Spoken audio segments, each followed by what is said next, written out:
நூலக கட்டிடங்கள் புதுப்பிக்கப்படும், பொது நூலகத் துறையில் பணிபுரியும் மாவட்ட நூலக அலுவலர்கள் நியமிக்கப்படுவார்கள் என பள்ளிக் கல்வித்துறை அமைச்சர் அன்பில் மகேஷ் பொய்யாமொழி தெரிவித்துள்ளார்.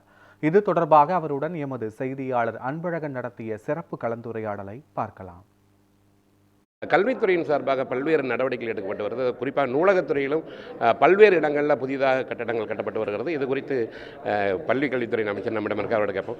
சார் வணக்கம். முதல்ல வாழ்த்துக்கள். நிறைய பசங்களுக்கு தகுந்த மாதிரி நிறைய விஷயங்கள் பண்ணிட்டுருக்கீங்க. இப்போ நூலகங்களை பொறுத்த வரைக்கும் எல்லா டிஸ்ட்ரிக்ட்லேயும் பல நூலகங்கள் இருக்குது. கிளை நூலகம், ஊரக நூலகம்லாம் இருக்குது. இதிலெல்லாம் எல்லாத்துக்குமே நம்ம புது கட்டடம் கொடுத்துட்டோமா, அதுக்கு எந்தெந்த மாதிரியான இன்ஃப்ராஸ்ட்ரக்சரும் பண்ணிகிட்ருக்கோம்? பொதுவாக ஒரு நூலக கட்டிடம் கட்டும்போது நானும் சட்டமன்றத்தில் நிறையா பேசுகிறேன். ஒவ்வொன்றுக்கும் ஒரு விதிமுறைகள் இருக்கின்றது.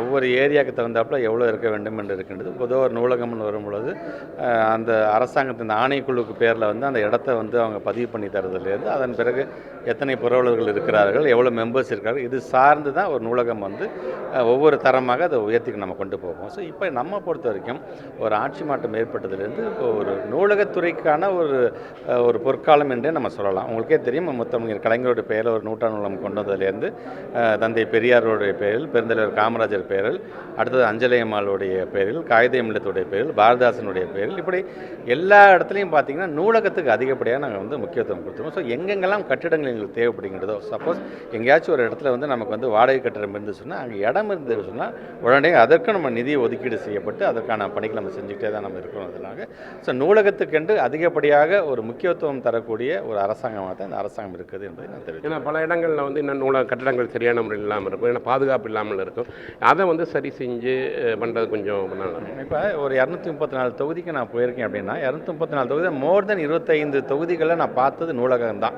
ஏன்னா நூலகம் சார்ந்து அங்கே ஒரு ட்ராயல் ஃபெசிலிட்டிஸ் இருக்குதா, அங்கே நூலகத்தில் இருக்கின்ற பழைய நூல்கள்லாம் எங்கே போட்டு வச்சுருக்காங்க, அதுக்கு அந்த ஏழை முறையில் அதை திருப்பி கொடுத்துட்டாங்களா முதற்கொண்டு நான் பார்த்துட்டே இருக்கோம். ஸோ இது நாங்கள் பார்க்கின்ற அதே நேரத்தில் இப்போ நம்முடைய மாஸ் டிபார்ட்மெண்ட் மூலமாக பார்த்திங்கன்னா நாலேஜ் சென்டர் அப்படிங்கிறதையும் தனியாக நம்ம கட்டிட்டு இருக்கோம். அதுவும் பார்த்திங்கன்னா ஒரு நல்ல இன்ஃப்ராஸ்ட்ரக்சரும் நம்ம அதையும் நம்ம பண்ணுறோம். ஸோ அட் த மேக்ஸிமம் எங்கெங்கெல்லாம் நமக்கு நூலக கட்டிடம் தேவைப்பட்டு கொண்டிருக்கணும் அதற்கான நிதிகள் ஒதுக்கீடு செய்யப்பட்டு உடனடியாக இப்போ நம்ம நிறையா திறந்திருக்கோம். நாங்கள் வருகின்ற 18ஆம் தேதி கூட நம்ம நமக்கு தமிழ்நாட்டு முதலமைச்சர் நாங்கள் தேதி கேட்டிருக்கோம். எங்கெங்கெல்லாம் கட்டடங்கள் பள்ளிக்கல்வித்துறை சார்ந்திருக்கின்ற ஒரு வகுப்பறை திறப்பதாக இருந்தாலும் நூலகங்கள் எங்கெல்லாம் ரெடியாக இருக்கணும் அதை திறக்கிறதுக்கான அந்த பணியை அன்றைக்கி தொடங்கலாக இருக்கும். இப்போ பள்ளியில் நிறைய ஸ்கூலில் நூலகம் இருக்குது. அதுக்கு நூலகர்கள் நம்ம எந்த அளவுக்கு நியமிக்க போகிறோம்? நிறைய நூலகம் இல்லாமல் இருக்காங்க. இப்போ இன்றைக்கி கூட நம்முடைய இதோட அசோசியேஷன் சார்ந்தெல்லாம் சொன்னாங்க. இப்போ சார் டிஎல்ஓஸ் நிறைய இன்சார்ஜில் தான் இருக்கிறாங்க, எங்களுக்கு நிறையா வேணுங்க அப்படிங்கும்பொழுது நாங்கள் என்ன சொன்னோன்னா, இப்போ பெரிய பெரிய நூலகங்கள், இப்போ அண்ணா நூற்றாண்டு நூலகம்,